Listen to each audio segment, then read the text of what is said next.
There was a pattern in history that has destroyed entire empires while their citizens still believed they were free.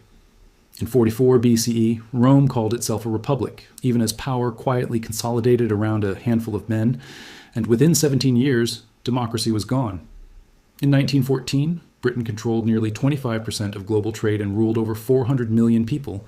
Yet by 1945, it was bankrupt, indebted, and no longer in charge of its own financial destiny. In 1989, the Soviet Union held nuclear parity with the United States and governed 290 million citizens. But by December 1991, it collapsed in just 731 days. Different centuries, different systems, same outcome. And right now, in 2025, the world's dominant financial power is following the exact same sequence. Elections continue. Institutions remain. Flags still fly. But here's what should terrify you. The collapse doesn't start with tanks. It starts with numbers. Before we go through this pattern and these examples, you need to understand what the illusion of democracy in financial empires actually means, not in textbooks, in practice. This isn't just about voting or constitutions or speeches about freedom. It's about where real power lives when nations grow rich, global, and financially dominant. At first, the system looks stable. Elections still happen. Laws are still passed. Courts still function. People believe they are choosing their future. But slowly, almost invisibly, decision-making migrates away from voters and into institutions that are never on a ballot. Debt markets, currency systems, trade networks, financial intermediaries. By the time people sense something is wrong, the mechanisms that once responded to public will no longer answer to it. This isn't a moral argument, it's a structural one. When an empire's power depends on finance rather than production, on credit rather than labor, politics becomes theater. The real constraints are mathematical: interest rates, capital flows, balance sheets. You can promise anything in a campaign, but you can only do what the system can afford. And when this shift happens, it doesn't happen slowly forever. It accelerates. Small shocks become crises. Crises become emergencies. Emergencies justify extraordinary measures. And each measure moves power further away from democratic control. That's not theory. That's documented history. It happened in Rome. It happened in Britain. It happened in the Soviet Union. Let me show you how it happened 3 times before and why it's happening again. Let's start with the Roman Republic. By the year 146 BCE, Rome had no serious rivals left in the Mediterranean. Carthage was destroyed. Corinth was burned. Roman territory stretched from Spain to Greece, ruling over roughly 20 million people, an extraordinary number for the ancient world.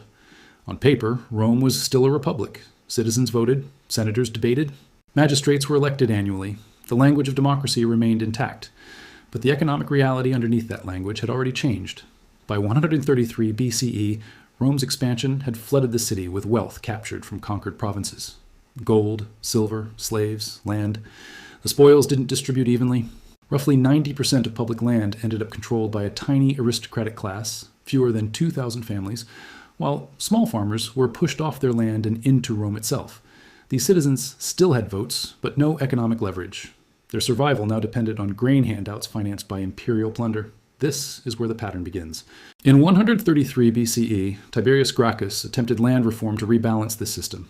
He was elected tribune by the people. He followed the law. He proposed redistributing public land. The Senate responded by having him beaten to death in the Forum. Over 300 of his supporters were killed the same day. No court intervened. No law protected them. The institutions existed. The power did not. From that moment on, Roman politics became performative. Elections continued, but outcomes increasingly reflected elite interests. Financial power concentrated. Political violence normalized. By 107 BCE, the state could no longer rely on citizen farmers for its army. So Gaius Marius introduced a professional military, paying soldiers wages and promising land after service. The loyalty of the army shifted from the republic to whoever could pay. Cause and effect. By 88 BCE, Rome entered open civil war. Lucius Cornelius Sulla marched his army on Rome itself, something previously unthinkable. He justified it as a temporary emergency. He became dictator. He rewrote laws. He executed enemies. Then he resigned, claiming the republic was restored. The illusion held. The damage remained. Debt accelerated everything. By 60 BCE, Rome's economy was drowning in private debt. Interest rates exceeded 12% annually. Senators were deeply indebted to financiers, known as publicani. Elections became debt-driven transactions. This is when 3 men formalized what already existed: Julius Caesar, Pompey the Great, Marcus Licinius Crassus, the richest man in Rome, worth the equivalent of billions today. Together, they formed the first triumvirate. It wasn't legal, it wasn't official, but it controlled elections, courts, and military commands. Rome still called itself a republic. In 49 BCE, Caesar crossed the Rubicon with 1 legion, roughly 5,000 men. That single act ended democratic rule in substance, even if not yet in name. The Senate fled. Emergency powers were declared. Caesar was appointed dictator, first for 11 days, then for 10 years, then for life in 44 BCE. Each extension was justified as necessary. Each one was legal. Each one moved power further from the people. When Caesar was assassinated on March 15, 44 BCE, many believed the republic had been saved. It hadn't. The financial and military structures no longer supported democracy. Within months, Rome was again ruled by an unelected alliance: Octavian, Mark Antony, Lepidus. The second triumvirate was legalized in 43 BCE, granting them absolute power to make laws without Senate approval. They used it immediately. Over 300 senators were executed in prescriptions. Property was confiscated. Debt was erased selectively. Power centralized. Elections still occurred, but they no longer mattered. By 31 BCE, Octavian defeated Antony at the Battle of Actium. In 27 BCE, he took the title Augustus. He claimed to restore the Republic. The Senate voted him extraordinary powers. Rome now had an emperor. The transition took roughly 100 years. There was no single coup. No single day democracy died. It eroded as economic inequality grew, as debt replaced production, as financial elites captured institutions, and as emergencies justified extraordinary authority. Citizens continued to vote long after their votes no longer shaped outcomes. By the time the illusion collapsed, the system had already changed beyond repair. That's what the illusion of democracy looks like in practice. Let's jump forward nearly 2,000 years. The British Empire. In 1913, Britain stood at the center of the global system. London was the world's financial capital. The pound sterling backed roughly 60% of global trade. Britain controlled about 25% of the world AS land surface and governed more than 400 million people. On paper, it was the most stable democracy on earth. Parliament functioned. Elections were orderly. The rule of law was admired everywhere. Just like Rome, the illusion looked permanent. But underneath, the structure was already shifting. By 1914, Britain's power no longer came primarily from production. In 1870, Britain had produced roughly 32% of the world's manufactured goods. By 1913, that number had fallen below 14%. Germany and the United States had overtaken it in steel, coal, and industrial output. Britain compensated not by rebuilding its productive base, but by expanding finance, banking, insurance, shipping, credit. The empire increasingly lived off returns, not output. Just like Rome, wealth concentrated. By 1910, roughly 1% of Britain's population owned nearly 70% of its wealth. The City of London dominated policy behind the scenes. Parliament still debated social issues, but financial priorities were non-negotiable. Sound familiar. Then came the shock. In August 1914, Britain entered the First World War. It spent roughly $9 billion by 1918, an astronomical sum at the time, equivalent to over $500 billion today. To pay for it, Britain suspended the gold standard, borrowed heavily from the United States, and liquidated overseas assets. Cause and effect. Financial independence was traded for survival. By 1919, Britain owed the United States more than $4.7 billion. Interest alone strained the budget. Taxes rose. Social unrest grew. Yet the political language didn't change. Britain still spoke as an empire, still believed itself exceptional. This is where the pattern tightens. In 1925, Chancellor of the Exchequer Winston Churchill made a fatal decision. Against warnings from economists like John Maynard Keynes, Britain returned the pound to the gold standard at its pre-war value. The goal was prestige. The result was deflation. Wages fell. Unemployment exceeded 10% throughout the late 1920s. Entire industrial regions collapsed. Just like Rome, democratic pressure mounted. Strikes increased, protests spread, but financial commitments came first. Debt repayment, currency credibility. The needs of voters came second. Then it got worse. In 1931, under pressure from international creditors, Britain abandoned the gold standard again. The pound fell by nearly 30%. Savings were wiped out, confidence shattered. Parliament remained, elections continued. But real economic decisions were now dictated by external constraints. History was repeating. The Second World War finished what the First had started. Between 1939 and 1945, Britain spent over $25 billion on the war effort. By the end, its debt reached 250% of GDP. In 1946, Britain accepted a $3.75 billion loan from the United States with strict conditions. The empire that once financed the world now needed permission to survive. Just like Rome, the end came quietly. India gained independence in 1947. The pound was devalued in 1949. By 1956, during the Suez Crisis, Britain attempted to assert imperial authority without U.S. approval. Washington intervened. The pound collapsed within weeks. Britain withdrew. The illusion was over. Different century, different continent, identical collapse. Democracy never formally ended. Parliament still exists today. Elections still happen. But imperial sovereignty, the ability to act independently, disappeared as financial power slipped away. Britain didn't lose democracy in a day. It lost control of its destiny through debt, financial dependence, and the quiet dominance of markets over voters. The same mistake that destroyed Rome had destroyed Britain. The pattern played out again. Now let's look at the most recent example, one you probably remember, the Soviet Union. In 1985, the USSR still appeared immovable. It controlled territory across 11 time zones. It governed roughly 290 million people. It possessed over 39,000 nuclear warheads. On paper, it was one of two global superpowers. Elections existed, though limited. Institutions functioned. The state projected permanence. But just like Rome, just like Britain, the economic foundation underneath the political structure was already failing. By the early 1980s, the Soviet economy had stagnated. Annual growth, which averaged 5 to 6% in the 1950s, fell below 2% by 1979. Productivity collapsed. Oil and gas accounted for nearly 80% of hard currency earnings. The system survived not on innovation or efficiency, but on commodity exports and borrowing. And when oil prices fell in 1986 by more than 50%, the illusion cracked. This is where speed becomes the story. In March 1985, Mikhail Gorbachev became General Secretary. He inherited an economy drowning in inefficiency and hidden debt. Instead of using force to preserve the system, he chose reform, perestroika, glasnost, restructuring and openness. On paper, these reforms aimed to save socialism. In reality, they exposed how hollow the system had become. Cause and effect. By 1987, state enterprises were given more autonomy, but no real market pricing. Output fell, shortages worsened. Inflation, officially denied, surged quietly. By 1989, the Soviet budget deficit exceeded 10% of GDP. The government printed money to survive. Trust evaporated. This is where the pattern accelerates. In 1989, Eastern European satellite states began collapsing. Poland legalized solidarity. Hungary opened its borders. In November 1989, the Berlin Wall fell. No Soviet tanks rolled in. The illusion of control vanished overnight. Markets reacted immediately. Capital fled. Trade relationships fractured. Just like Britain, external dependence mattered. By 1990, the Soviet Union relied on Western loans to import food. Grain purchases exceeded 40 million tons annually. Foreign reserves collapsed. Inflation soared above 140%. Republics began asserting sovereignty not because they wanted democracy, but because the center could no longer pay. In June 1991, Boris Yeltsin was elected president of the Russian Republic by popular vote. This mattered. For the first time, legitimacy came from outside the Soviet system. Dual power emerged. One state, two authorities. The same dynamic Rome experienced in its final decades. Then came the final shock. In August 1991, hardliners attempted a coup to remove Gorbachev.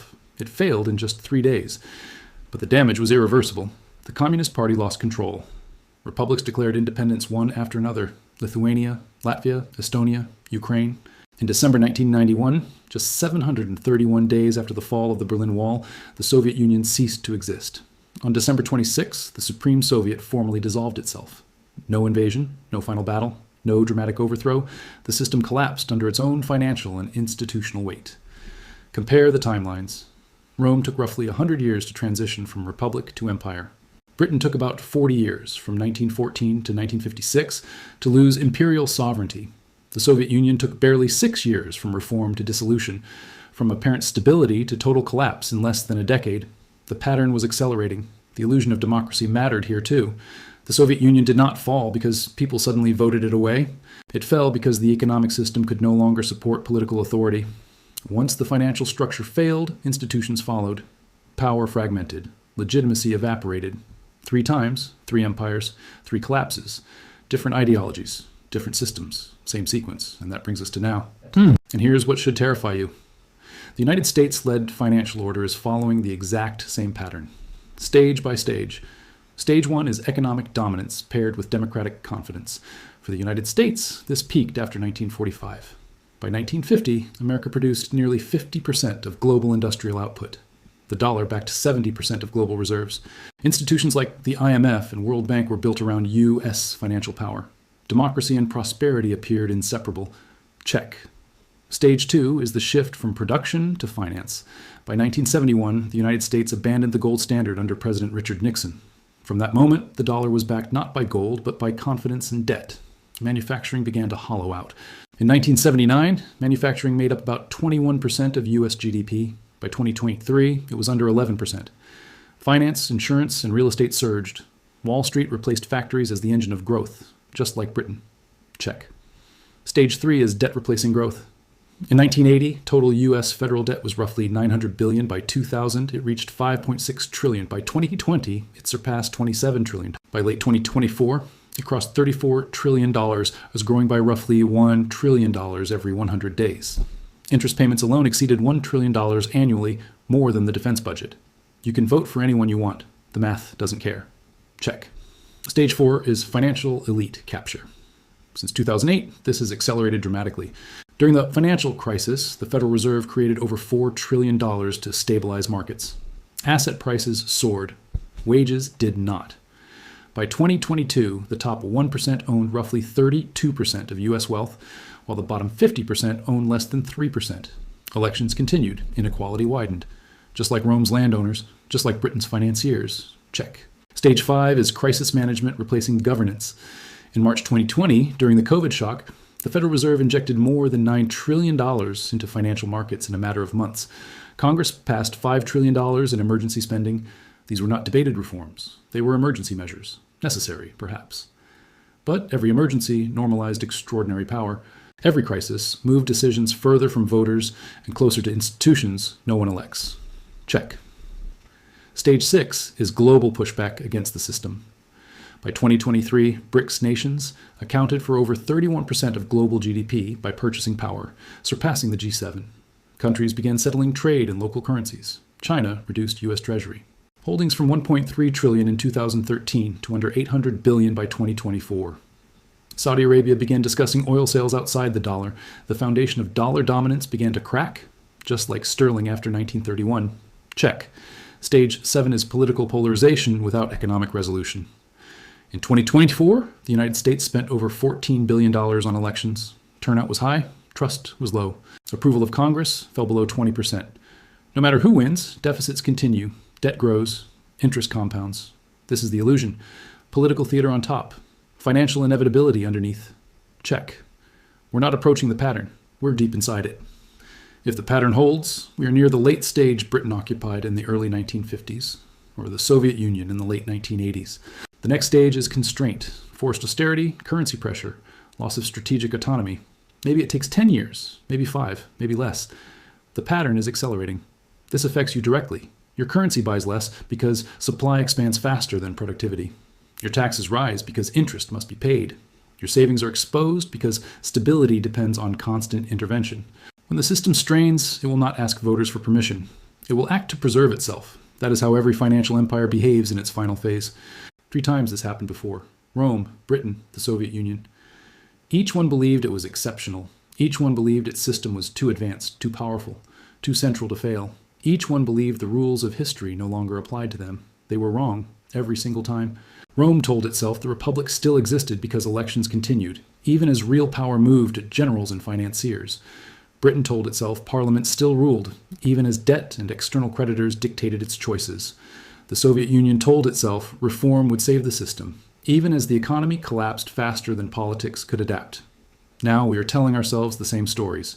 That democracy is secure because voting still happens. That stability is permanent because institutions still stand. That decline is impossible because the system is global, digital, and sophisticated.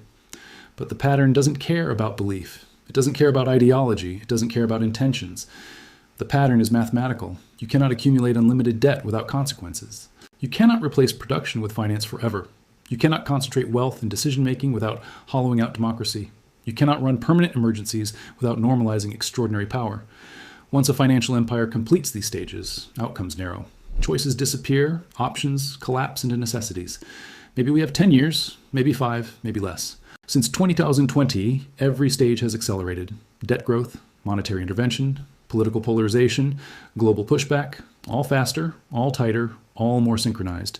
Maybe there's a way out. Maybe the United States can reverse a process that defeated Rome, Britain, and the Soviet Union. Maybe this time really is different. Pause. But the pattern says otherwise. The math says otherwise. And history says we're about to learn the lesson the hard way. If this opened your eyes to where we actually are in the sequence, stay with this channel. Because when we move into the next stages, understanding what's happening will matter more than believing comforting stories. The answers aren't hiding in the future. They're written in the past. In the ruins of empires that also believed the illusion would last forever.